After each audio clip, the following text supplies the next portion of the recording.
லட்சுமி. நாங்கள் new star கிளப்லேருந்து வந்திருக்கோம். என்னோட பிள்ளைங்க வந்து 3 பேர் வந்து இந்த கிளப்பில் விளாட்றாங்க. ஷரிவேன் 9 வயசு, தர்ஷிகா 10 வயசு, யஷ்வின் 15 வயசு. நாங்கள் ஃப்ரெண்ட்லி மேட்சுக்காக KR7 மிளாக்காக்கு போட்டிக்கு வந்திருக்கோம். பையன் வந்து 8 வயசுலேருந்து ஃபுட்பால் கிளப்பில் இருக்கார், யஷ்வின் என்றவர். பொம்பளை பிள்ளை வந்து இப்போ தான் ஒரு 1 இயராக இல்லை பழகிறாங்க, தர்ஷிகா ஸ்ரீ. அவங்க மீஃபாவில் போயிட்டு மீஃபாவில் கப் எடுத்து ஸ்கூலுக்கு 2வது ப்ரைஸ் எடுத்து கொடுத்துருக்காங்க. பெஸ்ட் பிளேயர் கூட அவங்க கப் வாங்கியிருக்காங்க மீஃபாவில். ஸ்கூல் போட்டிக்கெல்லாம் போய் கலந்துட்டு வின் பண்ணிட்டு வந்திருக்காங்க. இப்போ ஜோஹோரில் நடந்ததில் வந்து 2nd ப்ரைஸ் வாங்கினாங்க. ஸ்கூல் வந்து ஜேபிலே இருந்த மீஃபாவில் வந்து 2nd ப்ரைஸ் வாங்கினாங்க.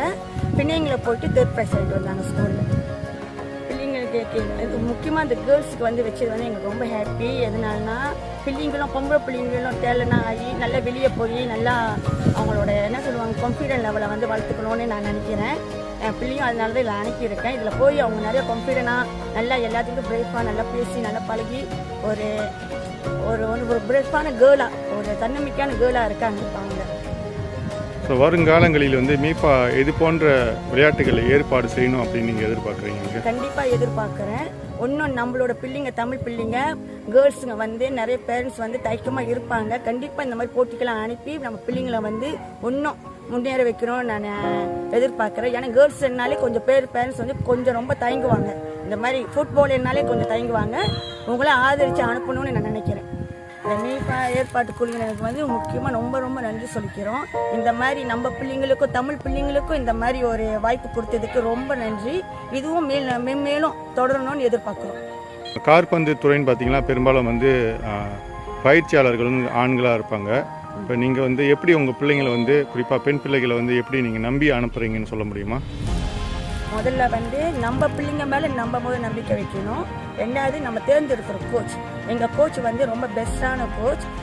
அவர் வந்து அவர் பெண் பிள்ளைங்கள்ட்ட பழகிற விதம் பேசுகிற விதம் எல்லாம் நாங்கள் மானிட்டர் பண்ணி நாங்கள் அந்த இடத்துல நின்று பார்த்துருக்கிறதுனால அவங்க மேலே ஒரு நம்பிக்கை, அவங்க மேலே ஒரு என்ன சொல்லுவாங்க ஒரு நம்பிக்கை தான், நம்பிக்கை மட்டும்தான் அவங்க மேலே நாங்கள் வச்சிருக்க நம்பிக்கை. அவரும் வீணாக்கலை. எங்களோட கோச் ரமேஷ் என்றவர். எங்கள் கோச் ரமேஷ்க்கு வந்து நாங்கள் என்ன உறுதுணையாக இருக்கோம்னா பிள்ளைங்களுக்கு எங்கே ட்ரைனிங் இருந்தாலும் எத்தனை மணி ட்ரைனிங் இருந்தாலும் எவ்வளோ தூரம் இருந்தாலும் நாங்கள் பேரண்ட்ஸ் நாங்கள் எல்லாம் சேர்ந்து யார் பிள்ளையாக இருந்தாலும் சரி எல்லா பிள்ளைங்களும் ஏற்று எங்களோட ஃப்ரெண்ட்ஸில் எங்களோட சொந்த செலவிலேயே கூட்டிகிட்டு போய் நாங்கள் அவங்களுக்கு ட்ரைனிங் எடுத்து அதே இடத்துல நின்று அவங்களுக்கு உதவி செஞ்சுட்டு நாங்கள் எத்தனை மணி ஆனாலும் அங்கே செலவு பண்ணி அவங்க வீட்டை கொண்டு போய் நல்லபடி சேஃப்டியாக கொண்டு போய் விட்டுட்டு நாங்கள் வீட்டுக்கு போயிடுவோம். பிள்ளைங்களுக்கு ஆர்வம் இருந்துச்சுன்னா நம்ம கண்டிப்பாக அவங்களுக்கு வந்து சப்போர்ட் பண்ணணும்னு தான் நம்ம அவங்க தூண்டுகோலாக தான் என்றைக்குமே இருக்கணும்னு நான் நினைக்கிறேன். ஏன்னா பிள்ளைங்க அவங்க என்ன படித்தாதான் இந்த லெவல் அந்த டாக்டர் லாயர் அந்த மாதிரிலாம் நம்ம எதிர்பார்க்கக்கூடாது. பிள்ளைங்களுக்குன்னு ஒரு டேலண்ட் இருக்கும். அந்த டேலண்ட் நம்ம அவங்களுக்கு இருக்குது நம்ம தெரிஞ்சிச்சுன்னா நம்ம அவங்களுக்கு வெளியே கொண்டு வரணும் தான். அவங்களோட ஆசை என்னதுன்னு நம்ம நிறைவேற்றுறது தான் பெற்றோர்களோட கடமைன்னு நான் நினைக்கிறேன். ஸ்போர்ட்ஸில் நல்லா இருந்தால் தான் பிள்ளைங்க வந்து நல்லா ஆக்டிவாக நல்லா ஒரு சுறுசுறுப்பாக அவங்க இருப்பாங்க நான் நினைக்கிறேன். ஸ்போர்ட்ஸில் இருந்தால் தான் இப்போ உள்ள வந்து பிள்ளைங்க ரொம்ப ஃபோன் டிவி இந்த மாதிரி இதுலேயே சோஷியல் மீடியாலேயே போயிட்டாங்க. எங்கள் பிள்ளைங்களை அப்படி இருக்கக்கூடாது நாங்கள் நினச்சி தான் ஸ்போர்ட்ஸ்க்கு அனுப்புகிறோம். அவங்க எங்கள் பிள்ளைங்களோட மைண்ட் செட் எல்லாமே வந்து ஸ்போர்ட்ஸு விளையாட்டு அப்படி இருக்கிறதுனால அவங்களோட என்ன சொல்லுவாங்க அந்த கேஜெட் அதுக்கெல்லாம் போகிறது இல்லை, கேம்ஸ்லாம் எதுவுமே இல்லை. அவங்க வந்து நல்லா சுறுசுறுப்பாகவும் நல்லா ஆக்டிவாகவும் இருக்காங்க. ஸ்கூல்லேயும் அவங்க எல்லாருமே வந்து ஓலாளாகவும் அத்லீட்டாகவும் இருக்காங்க. ஸ்போர்ட்ஸில் இருக்கிறனால மட்டும்தான் கொஞ்சம் ஷைன் பண்ணுறாங்க. தமிழ் பிள்ளைங்கன்னு சொன்னால் மன்மா ஸ்கூல்னு எடுத்துக்கிட்டால் நம்ம பிள்ளைங்க ஷைன் பண்ணுறது ரொம்ப குறைவு. இந்த மாதிரி ஸ்போர்ட்ஸ் இருக்கிறதுனால நம்ம எங்கள் பிள்ளைங்களாம் ரொம்ப ஷைன் பண்ணுறாங்க. அந்த இடத்துல ரொம்ப சிறப்பாக இருக்குது. ரொம்ப நல்லபடியாக நடந்துச்சு சார் இந்த போட்டி விளையாட்டு.